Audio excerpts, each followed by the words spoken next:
ஜப்பானில் வரி விழுக்காடு எவ்வளவு? தற்போது ஜப்பானில் 8 விழுக்காடு மற்றும் 10 விழுக்காடு வரி உள்ளது. இந்த வரி 2019 நடைமுறைப்படுத்தப்படுகின்றது. முதலில் ஜப்பானில் 1989 3 விழுக்காடு வரி விதிக்கப்பட்டது. அதன் பிறகு 3 5 விழுக்காடு, 5 விழுக்காட்டிலிருந்து 8 விழுக்காடு, 8 10 விழுக்காடு வந்திருக்கின்றது.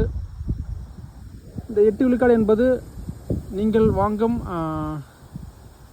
சாப்பாட்டு பொருட்களுக்கு சாப்பாட்டு பொருட்கள் நீங்கள் வீட்டுக்கு கொண்டு போகிற மாதிரி இருந்தால் 8 விழுக்காடு, இதே நீங்கள் கடையில் உட்கார்ந்து அமர்ந்து சாப்பிட்டால் 10 விழுக்காடு வரி ஆகும். ஜப்பான் முன்னேறிய நாடாக ஆவதற்கு ஒரு மிகப்பெரிய காரணம் என்னவாக இருக்கிறது என்றால் வரி விழுக்காடும் ஒரு காரணம். அதுவும் 1989 தான் 3 விழுக்காடு வரி விதிக்கப்பட்டிருக்கிறது. அதற்கு முன்னாடி வரி விதிக்கப்படவில்லை. முழுமையான தகவலுக்கு விக்கிபீடியாவில் தேடி சென்று பாருங்கள்.